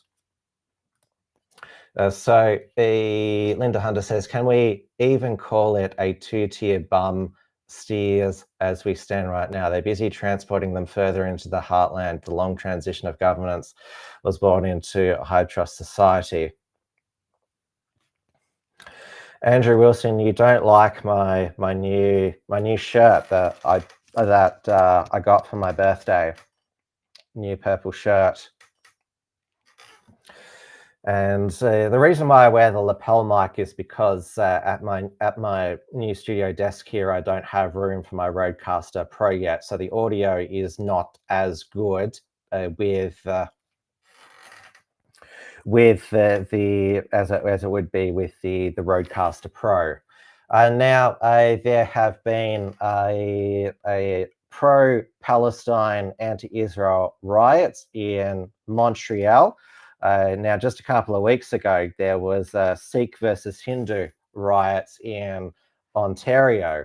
So, yeah, there's sectarian violence in both of Canada's major cities. Obviously, Montreal is in Quebec. Justin Trudeau, he is really behind in the polls at the moment. He was at a Taylor Swift concert while Montreal was burning. So the Conservative leader, Pierre Poilievre, he is way ahead in the polls. Their election is not due until October next year. So he has been busy posting on X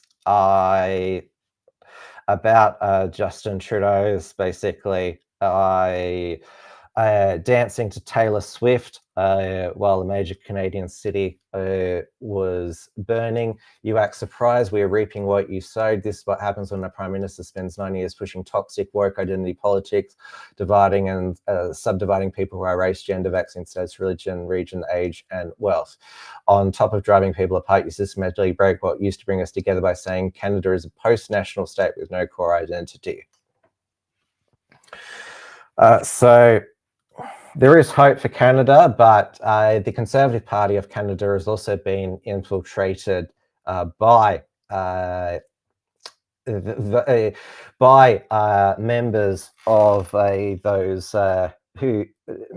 those warring groups. Not that they support the warring between the groups, but one of the deputy leaders of the Conservative Party is a Sikh, and obviously out on the streets of Ontario, the radical Sikh separatists, the Khalistanists. Of course, not all Sikhs are separatists, but it just shows that they're not just new arrivals who are now rioting. They have been embedded in Canadian society for many decades now. Now over to the UK, where things are just way worse. When they literally hardly have any free speech left. So the latest high-profile Brit to be investigated for a year-old social media post was the Telegraph journalist, Angela Pearson. If I see, I've got it here. Yep, there we go. How dare they, Met Police, invited to pose for a photo with lovely, peaceful British Friends of Israel on Saturday, police refused. Look at this smiling lot with the Jew haters. And so there was a community note which said, this is not from Saturday, not from London, not from the Met, not related to Palestine. The image from the August 2023 protest in Manchester in support of Pakistani political party, the PTI. There is no apparent relation to Palestine, Israel, or Hamas, though there could be a relation to why the Manchester police have not charged those Pakistanis who broke a policewoman's nose, but they have suspended and charged that officer who stomped on his head in response. So according to the Police, Fire and Crime Commissioner for Essex, there'll be no further action against Alison Pearson. I talked about last week how the police report non-hate crime incidents. They're investigating non-crimes. So it says, it quotes Roger Hurst. Now the investigation has been concluded as important. I closely scrutinised Essex Police approach to this case on behalf of the public. Having discussed with the Chief Constable, I agreed that he should commission National Hate Crime-led Chief Constable Mark Harrell to undertake an independent review. This will support my scrutiny of the force's approach. It's important the public have confidence in their police force. Investigation for significant distress for Ms. Pearson and a large amount of public concern has raised a number of important questions that need to be addressed so all of us can be confident the police are acting properly. My role as the Police, Fire and Crime Commissioner of ensure police exercise their powers effectively without fear or favour, that I will continue to do so. Yeah, right. Now, Kemi Badenoch, the new Conservative Party leader, posted, very pleased that Essex Police now dropped this investigation into Alison Pearson. Journalists should not be getting visits from the police for expressing opinions. Very credit goes to Alison for standing her ground. Non-crime hate incidents reports have increased exponentially and they appear to have been used from their original intentions legislation created over 20 years ago. It's time to look yet again at the guidelines and review whether the policy overall is still fit for purpose. Free speech is one of our most essential principles, and the Conservative Party will continue to champion it. Yet you did nothing for 14 years in the government that you were a part of. And of course, Kemi Badenoch, she doesn't want to leave the European Convention on Human Rights, which would allow the boats to be stopped and illegals to be deported to third countries such as Rwanda. That's the only difference, though, between her and reform under Nigel Farage, because Nigel Farage is not in favour of mass deportations. He wants to undertake a policy of appeasement of Muslims in the UK so they don't become hostile. That's why he's got a Muslim billionaire as chairman of Reform, and not surprisingly, Reform have fallen to less than 20% in the polls. The Conservatives under Kemi Badenoch are now in the lead. So if she stays in the Conservative Party leadership position until the next election in 2029, she will be Britain's next Prime Minister. And of course, as the Conservative Party will say, first black Prime Minister. That means the Conservative Party would probably go for over a decade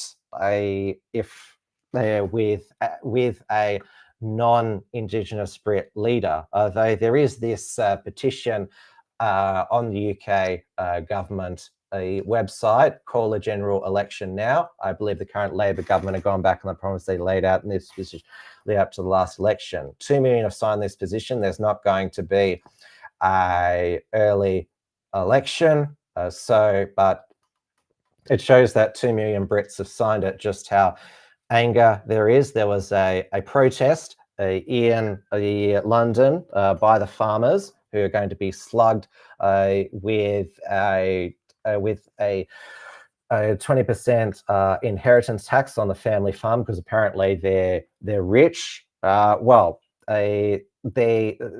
rich in assets, the family farms that they pass on to generations, and of course their livestock, but they are cash poor. So basically, when the family farm is passed on to the next generation, there'll be a huge bill that will be slugged, which how they going to get the money for that, given that all the assets are in the farm. There was former Scottish Labour advisor John McTernan, who was also a senior advisor to Julia Gillard here in Australia when she was Prime Minister, who told Patrick Christys on GB News we should do to the farmers what Margaret Thatcher did to the coal miners. And Patrick Christys was sort of like, whoa, did I hear you correctly? He sort of didn't want to seem like he was misinterpreting what John McTernan said. No, but he meant it, John McTernan. He is a Malcolm Tucker type advisor, lots of swearing. His emails in Julia Gillard's office were leaked, where he says, if you are a cunt, you will be cunted.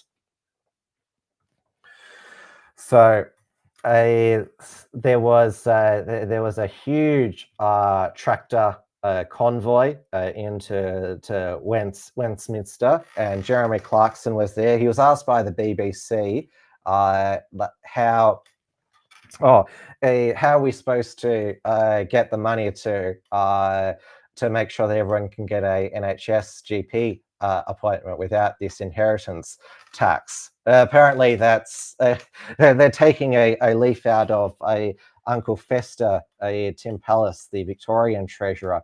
If you need money, just do a new tax. Never think about cutting the fat in the NHS or the middle managers, or cutting spending elsewhere.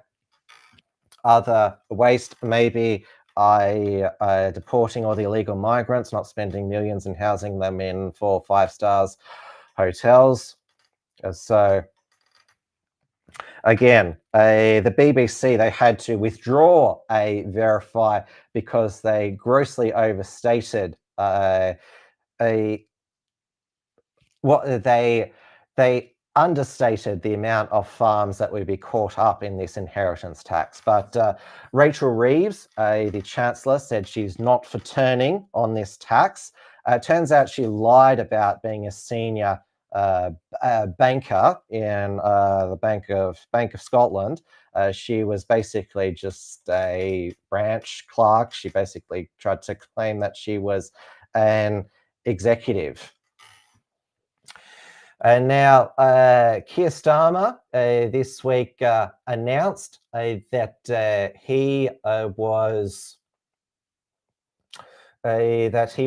his new coalition partner would be BlackRock. Literally, that's who he said.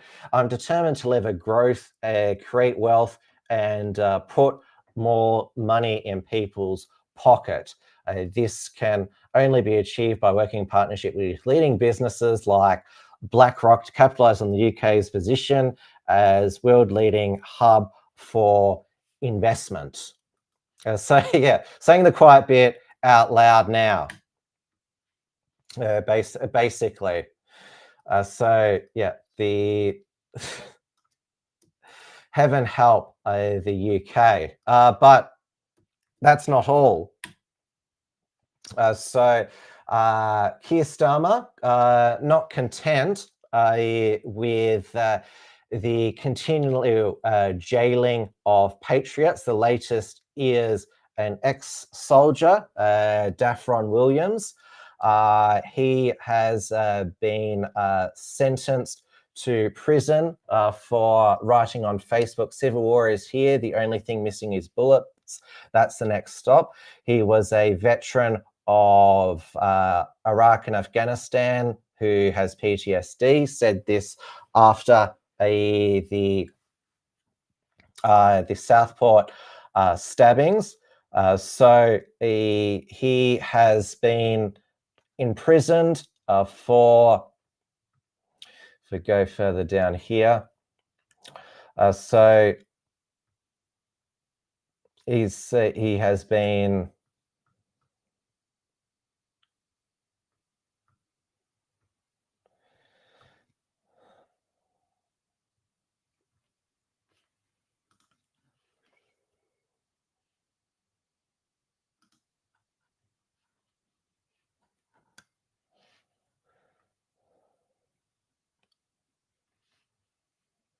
two years he's been jailed. Sorry for the pause there for a moment. I'll get that off the screen there.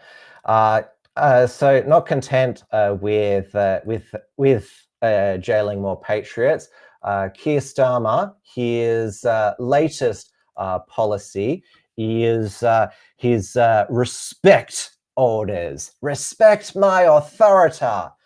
New powers to clamp down on antisocial behaviour. New respect orders will see repeat perpetrators of antisocial behaviour subject to tough restrictions on their behaviour. And so this will require the respect orders will give police and local councils power to ban persistent offenders from town centres or from drinking in public spots, such as high streets, local parks. And perpetrators can also be required to address the root cause of the behaviour, being mandated to undertake positive rehabilitation, such as attending drug or alcohol treatment. Failure to comply with respect orders will be a criminal offence for police to have the ability to immediate arrest on anybody who is breaching their respect orders. Now, the UK police, the Met Police in particular, they've already used this power against people such as Tommy Robinson, banning him from London, though that was overturned, and another patriot, James Goddard, as well. And to top it all off, the now trans women police officers were able to strip search female suspects, and the newest arrivals in Britain are Ellen DeGeneres and her wife, Portia de Rossi. Now, I'm glad they didn't come to Australia because Portia de Rossi is an Australian. Now, are they fleeing because of the Diddy investigation? Because Ellen was quite close with him. And remember, part of the reason her show was cancelled is because of she was basically her show had become a casting couch, lots of sexual harassment. Now, it can be beaten, because a lot of these political prisoners who have been sent to jail, they've pleaded guilty. But Dan Wootton, outspoken, he interviewed Mark Heath, who was arrested, charged, locked up and attacked in his jail cell for a social media post, but he refused to plead guilty and is now campaigning for the UK's political prisoners. So he's got a crowdfund on Just Giving. I will put it into the chat. He's raising £5,000 to support prisoners and their families who are coerced to plead guilty unnecessarily, a promise of lightened sentences and no remand. And just final bit on British news. Let's hear Keir Starmer, his response to Beth Rigby, who asked Keir Starmer about Brits who are concerned about nuclear war with Vladimir Putin and Russia.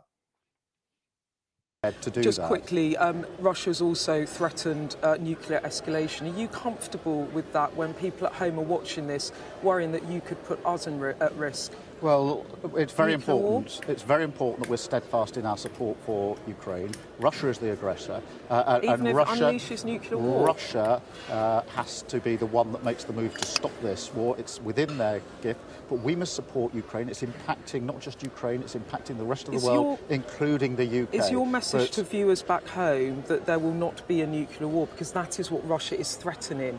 My message is that we need to ensure that Ukraine is put in the best possible position. This is 1,000 days of conflict, and there is a very high cost if Russian aggression is seen to pay.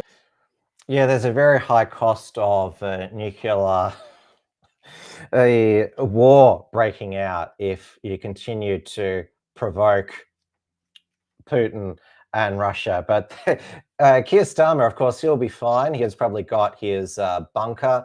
So has probably Albanese. And of course, there's a nuclear bunker in the White House in the basement. So that brings us to the end of another Tim's News explosion for another week. So another reminder that the Melbourne Underground Film Festival is coming up for the it starts on Sunday, December the 8th. So it will begin at 4 p.m. For the short session. So it's $20 per day. So it'll be cash at the door. So there will be keeping cash in circulation. So if you're coming, make sure that you've got cash on you. So it runs until Thursday, the 12th of December. Closing night will be the screening of the famous film by Matt Walsh, What is a Woman? Of course, there's his follow-up movie, which has just premiered in theatres, I Racist. And then, of course, as I mentioned on the Friday, National Workers Alliance event 3rd with We Will Not Be Silenced at the Polish Club in Roeville. So Damien Richardson and Matt Trahir. So very busy end to the year. And of course, then there's the court appearances by Philip Simpson and Thomas Sewell coming up as well. So remember, I'm glad that the chat was lively tonight. So it's always good to see people engaged. And so I've got 3 more weeks of the Wilms report on Reality Check Radio's breakfast program with Paul Brennan until they go on for summer break, and Reality Check Radio will expand again. I got an email from them this morning that they, for 2025, they have got going to be doing more video content, I hope. Oh, wait a minute, I've got someone here. G'day, guys. Hey. Hi, Tim. Good to see you. Hi. Yeah, I normally don't allow the guests on Tim's News Explosion. That's normally a Wilms Front thing. But why did you want to come on just at the end of the show? Well, I just thought the chat deserves some representation. Yeah, I put comments up on the screen.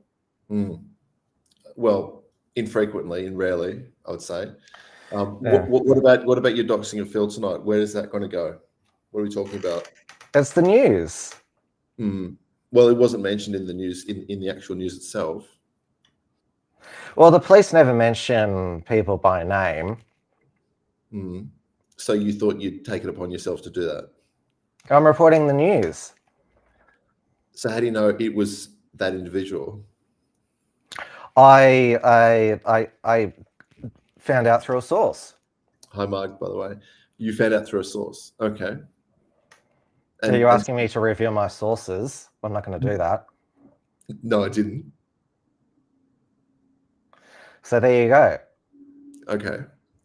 The next matter is, can we talk about your chest hair? Dusty's talked about this before. What's going on? I'm just naturally hairy. Okay, fair enough. Maybe we'll give it a bit of a trim. Are you offering to? Well, that's your fantasy, not mine. Well, how else? You said we'll give it a trim. Who's we? I'm speaking sort of as in maybe you should. Okay. Who's Harold? I've seen Harold before. I don't know who Harold is. What am I a liar about? Explain. Harold? What's? I think you're also calling Marg a liar. Talk about the sweaty forehead. Well, it's gel. My hair's getting too long. I need a haircut. So is Dawn the what do you call it, admin of your stream chat? Dawn's a long time viewer and supporter. They're based here in Melbourne. Oh, I think she actually blocked me. Yeah, she doesn't seem to like you. Well, I guess I better then say goodbye to you then. If you've outstayed your welcome, I better wrap up the show now as well. Okay, see you later. Jump onto Phil's stream, guys. It's coming up next. Okay, well, he can have a right to reply. See? Are you going to jump on, Tim? No, that's away? it. That's it for me tonight. But Running away. You can. Taking control by leaving. Bye-bye. So going back to RCR, Reality Check Radio, Dewey Du Bois show is the dialogue is back as he is back from Japan. Now remember, if you want to support the work of the Unshackled, you can support us either on Substack with a subscription, monthly $5 per month, a annual $50 per year, or founding member $500 per year. And also you can support, so I use Substack to send out email alerts for upcoming Unshackled productions such as Tim's News Explosion, and also it's our Unshackled Productions archive. I still use the unshackled.net for all of the Unshackled articles and the Unshackler Awards, which will come up at the end of this year. Remember, 10 awards, 10 categories each, and of course, so bronze $5 per month, $50 per year, silver $10 per month, $100 per year, gold $25 per month, $250 per year, and platinum $50 per month, $500 per year. I've gone way over time, but I blame all of you in the chat and Andrew coming on as well, constantly distracting me. But yeah, it was good. It was still a good chat tonight, and you all stuck around to the end, which is the important thing. Remember to like, give a comment, thumbs up, comment below. There'll be another report from Tiger Mount with Richard Borstencroft this week. I'll let you know when the Wilms Front interview program is coming up next. But until then, I will see you next Monday, 9 p.m. Melbourne time on the Wilms Front channels for another Tim's News Explosion. Good night. Tim's News Explosion. Tim's News Explosion. Tim's News Explosion. Tim's News. Tim's News Explosion. Tim's News Explosion. Tim's News Explosion. Tim's News Explosion. Tim's News Explosion.